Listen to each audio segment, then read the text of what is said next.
I have a few comments and some questions. One of the things that I noted when I looked at this budget back in May, because it's the same budget, nothing has changed, is that they, and since then, nothing has changed, but the fund balances with the actuals and the update haven't been updated since February 29th. And as we move forward, for example, the updated actuals for the general fund through May 30th is $483,868,678. And that means one more month of expenditures needs to be added in. So if you just straight line it, we're showing that an additional 42.6 million will be there. It just straight line it, and I get it. There could be some expenditures we don't know about, but looking at that and not updating them since the end of February, and people just plug in their numbers of what they think their expenditures are going to be through the end of the year, I think for purposes of this budget, it might have been a wise thing to do to update those so that we only had 1 month of guesstimation.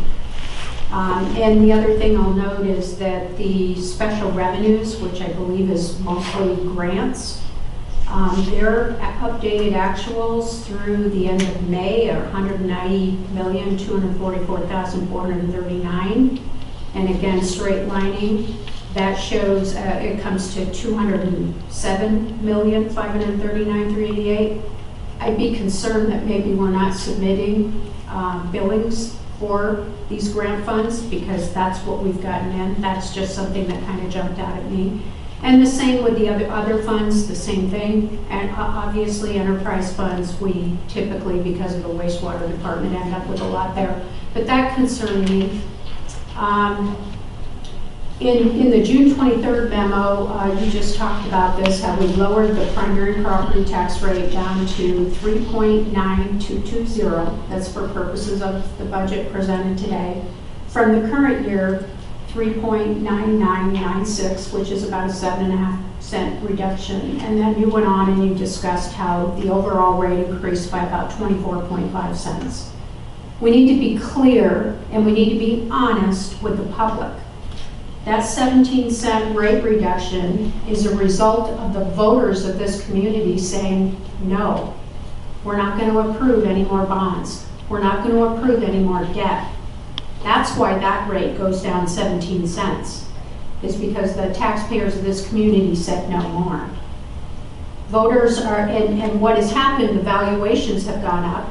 So if your house goes from 100,000 to 200,000, just for simplicity, and the rate is $5, last year, we got $50. This year, we're getting $100. Our expenditures should not be going up every time your valuation on your home goes up. We have to justify those expenditures, and it shouldn't be a one-to-one correlation. Voters are no longer approving debt, and as it gets paid off, that rate is eventually going to go down to zero. That's a reward to the voters for saying no more debt, just like when you pay off your credit cards.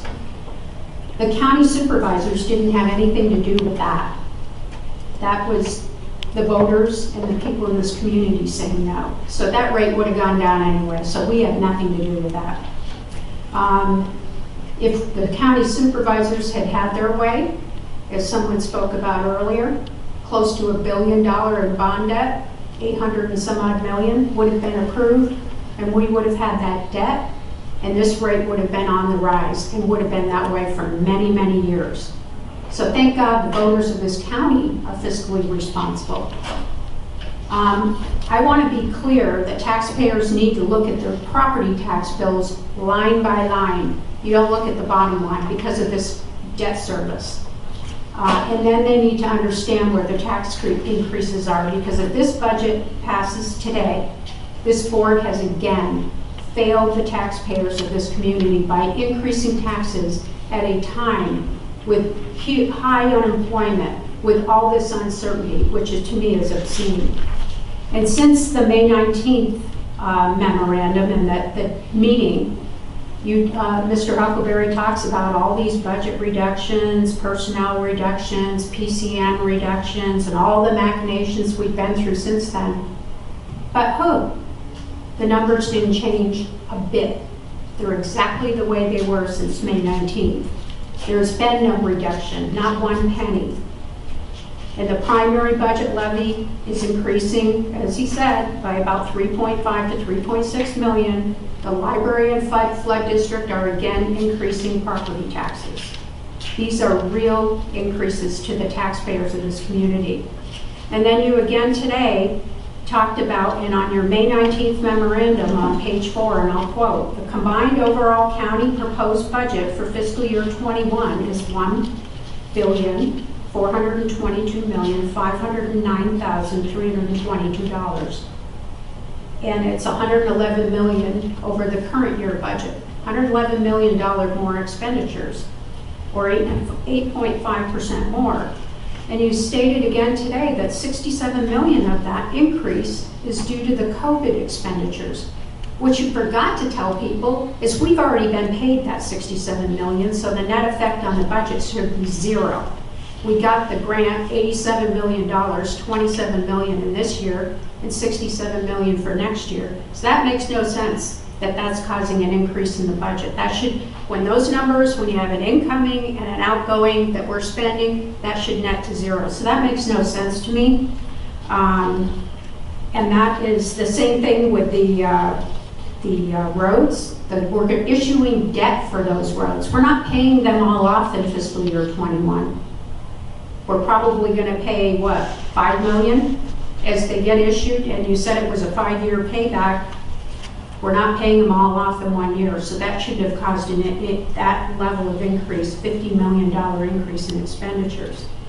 It is similar with the COPs, and for the roads, we're mortgaging our buildings, we're issuing those COPs, what is it, 5 to 10 million at the most, depending on when you issue those COPs, and the interest rates are really low.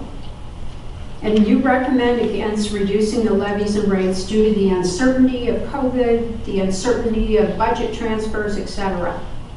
It seems that uncertainty wasn't much of an issue a few months ago when the board voted to defer the rents for the tenants of our buildings.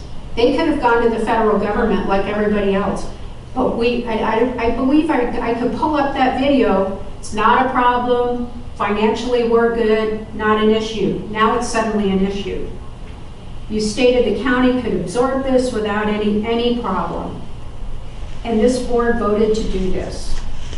Guess what? Every single one of these votes, where it's a few million here, a few 100,000 there, they all add up. May not sound like much at the time, but boy, it sure becomes an issue when it comes budget time and it's time to jack the taxes on the taxpayers again.